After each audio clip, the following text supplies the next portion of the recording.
What if, at the age of 70, you decided to stop seeking the company of others? Would your life improve or become more lonely? It's a question many older adults face as they navigate the later years of life.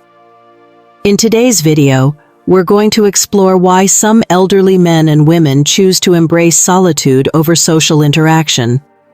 Rather than isolating themselves out of sadness or loneliness, many seniors find peace and fulfillment in avoiding certain social settings.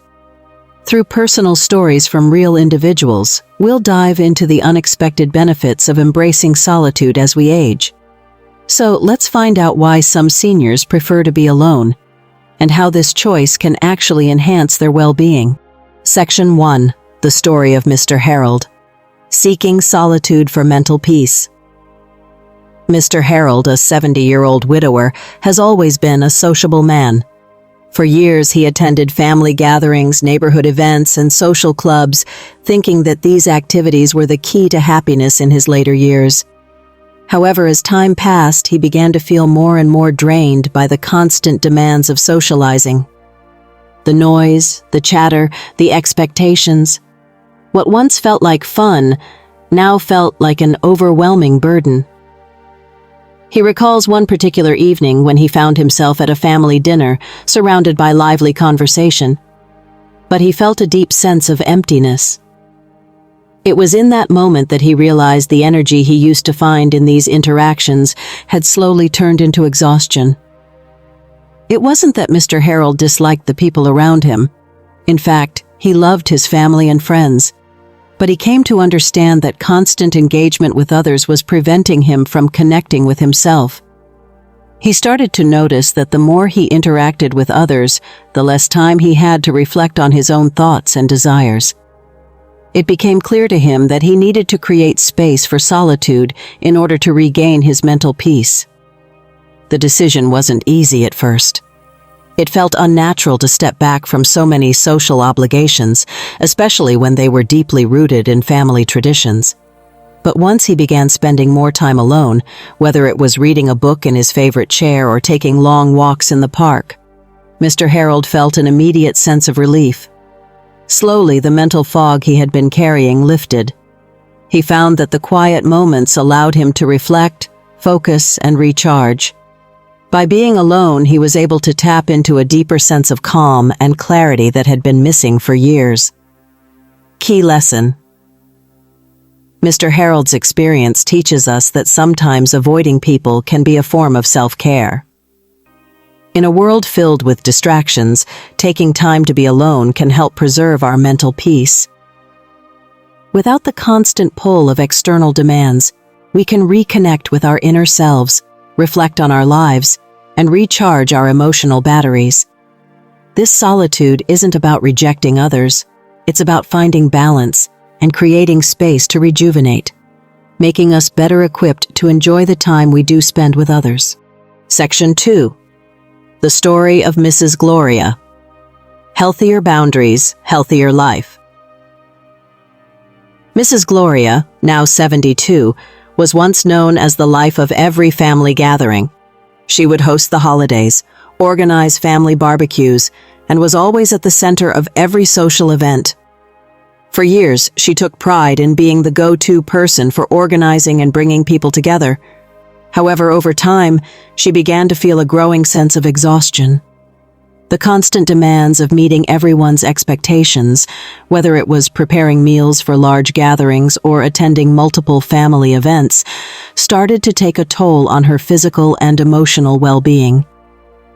She recalls a time when, after a particularly exhausting weekend of hosting, she felt completely drained and physically unwell. It was then that Mrs. Gloria realized something had to change. She couldn't keep up the same pace that she had maintained in her younger years. Slowly, she began to set boundaries with her family and friends. At first, she felt guilty for stepping back, but over time, she saw how much better she felt by prioritizing her own needs. She started to decline invitations when she felt like she needed rest, and instead of hosting every event, she began suggesting smaller, less demanding alternatives. She learned to communicate her limits and ask for help when she needed it.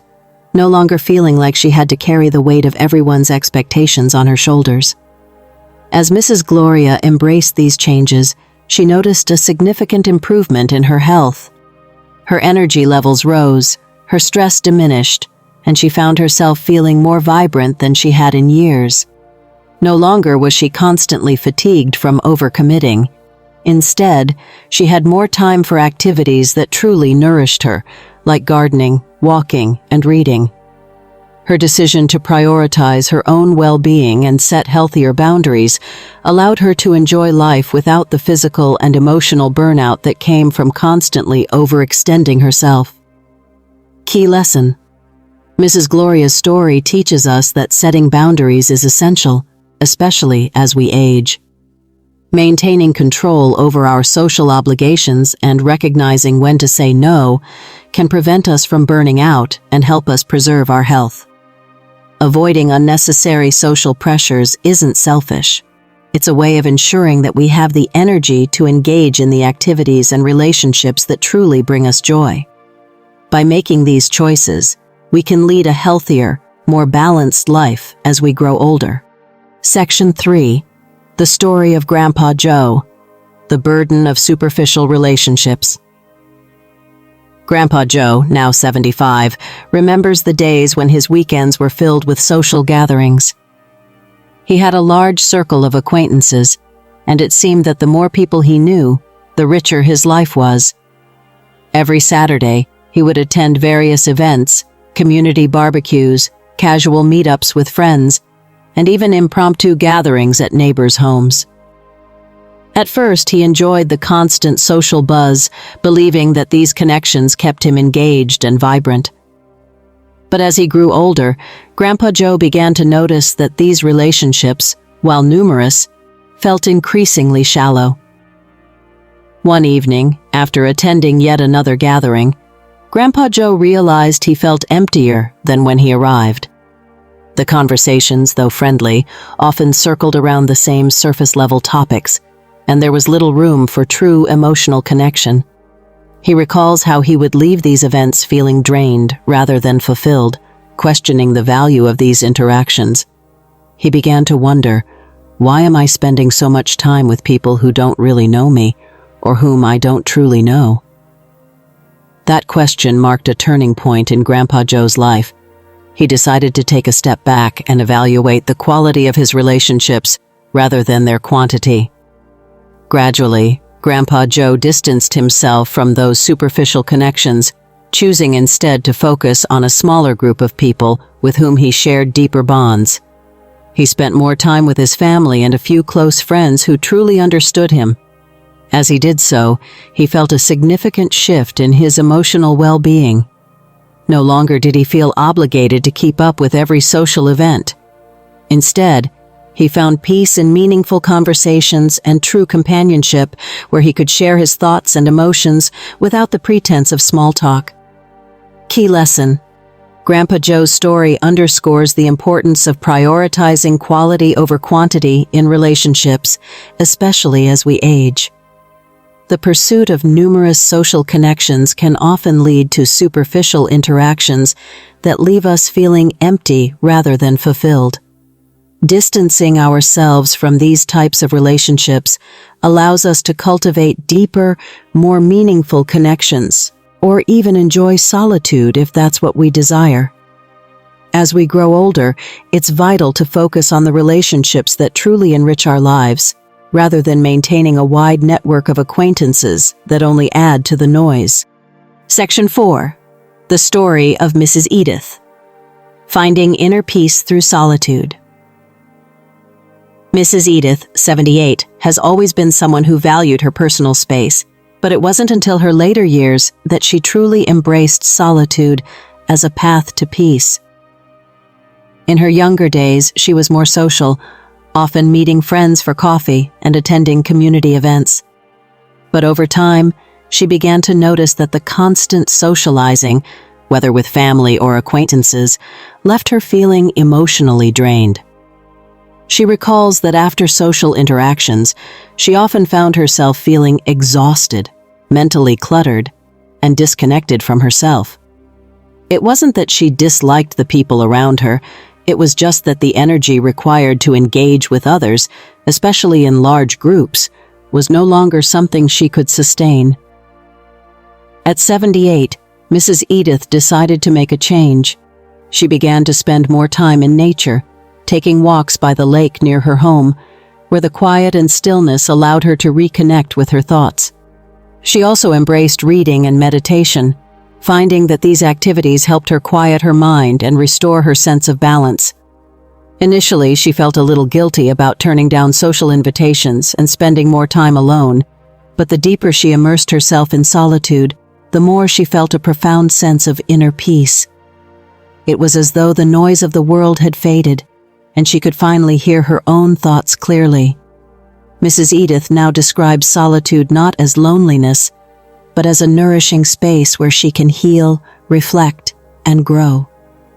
It has become her path to rejuvenation, offering her the time to nurture her body and mind without external distractions. She meditates each morning, spends afternoons reading, and enjoys the simple pleasures of quiet reflection. This time alone has allowed her to rediscover herself, fostering a deep sense of contentment and calm. Mrs. Edith often says, "In solitude, I found the peace I had been searching for all my life." Key lesson. Mrs. Edith's story reminds us that solitude, far from being a sign of isolation, can be a powerful source of inner peace. Especially as we age, taking time for self-care, whether through meditation, nature walks, or simply being with our own thoughts, offers an opportunity for personal growth and rejuvenation. Embracing solitude allows us to reconnect with ourselves, find clarity, and restore our energy. It's not about avoiding people, but about creating the space we need to flourish in our later years. Section 5. The Story of Old Fi. Prioritizing personal growth over social expectations. At 80, Old Fi has seen a lot of changes in his life. But perhaps the most profound transformation has been his shift from seeking constant companionship to prioritizing his personal growth. In his younger years, Old Fi was always surrounded by friends and family. He believed that the key to happiness was being socially active, often attending gatherings and meeting people. But as the years passed, he began to realize that these social obligations didn't bring the fulfillment he had expected. The more time he spent with others, the less time he had to explore his own interests and passions. Old Fi recalls a turning point when he was in his late 70s. One evening, after attending yet another obligatory social gathering, he found himself exhausted and disillusioned. While everyone else seemed to enjoy the company of others, Old Fi couldn't shake the feeling that he was losing touch with the things that mattered most to him. He had always loved reading and painting, but had neglected these passions in favor of socializing. It dawned on him that by constantly meeting others' expectations of being sociable, he was depriving himself of time to explore his own interests. That realization was the catalyst for his change. He began to distance himself from social obligations, no longer attending every gathering or keeping up with every invitation. Instead, Old Fi chose to spend more time with his books, learning new things, and reflecting on his life. He even took up painting again, a hobby he had abandoned many years ago. The more he dedicated himself to his personal growth, the more fulfilled he became. He often reflects that his decision to embrace solitude wasn't about rejecting people, but about giving himself the time and space to nurture his mind and soul. His life became richer and more meaningful, and he felt a deeper sense of contentment than he ever had during his socially busy years. Key lesson.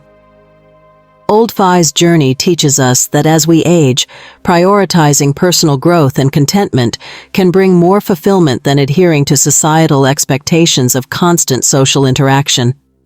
While socializing can certainly enrich our lives, taking the time to explore hobbies, learn new things, and reflect on our experiences can be even more rewarding. In the end, finding peace and fulfillment in solitude allows us to grow in ways that social obligations cannot provide. Section 6. The Story of Grandpa Bob. The Power of Peaceful Isolation. Grandpa Bob, now 73, had always been a dedicated family man, attending every birthday, holiday gathering, and family barbecue. But after retiring, something inside him began to shift.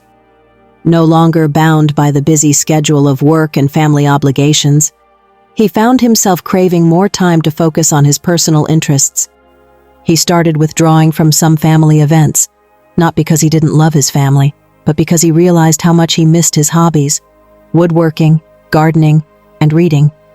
What began as a small change, stepping back from a few gatherings, quickly turned into a more intentional decision to spend more time alone. At first, his family didn't understand. They thought Grandpa Bob was isolating himself or becoming distant. But Grandpa Bob knew he needed this time for himself. He discovered that, in the peaceful solitude of his home, he could truly focus on the things that brought him joy and fulfillment.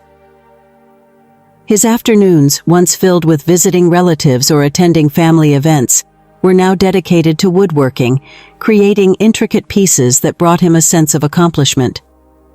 He also spent hours in his garden, cultivating flowers and vegetables that filled his home with beauty. These solitary activities allowed him to reconnect with his inner self and find a deeper sense of contentment. As the weeks went by, Grandpa Bob realized that this quiet time wasn't just a break from the world. It was a form of self-care that nourished his mental and emotional health. He felt less stressed and more at peace, and even his relationships with family members improved because he no longer felt overwhelmed by the constant demands of social engagements. By stepping away from the noise of daily life, Grandpa Bob had created space for his passions and found joy in the solitude that he had once felt guilty about. Key lesson: Grandpa Bob's experience highlights the power of peaceful isolation as a form of self-care. By stepping back from social obligations and focusing on his hobbies and personal interests, he was able to reconnect with his passions and find greater fulfillment. Far from being lonely, this time alone allowed him to nurture his mental and emotional well-being, showing us that isolation, when done purposefully, can be a powerful tool for personal growth and contentment. Conclusion. As we've seen through the stories of these inspiring individuals, seeking solitude as we age can be a powerful choice for personal growth, mental peace, and emotional well-being. It's not about avoiding people, but rather giving ourselves the space to reconnect with our passions and find true fulfillment. If you're finding peace in your own solitude or considering it, remember, it's a valid path to a richer life. Thank you for watching. If you enjoyed this video, leave a comment below with either a 9 or 0 to share your thoughts. Don't forget to like, subscribe, and hit the notification bell for more insightful content. Until next time, take care and stay peaceful.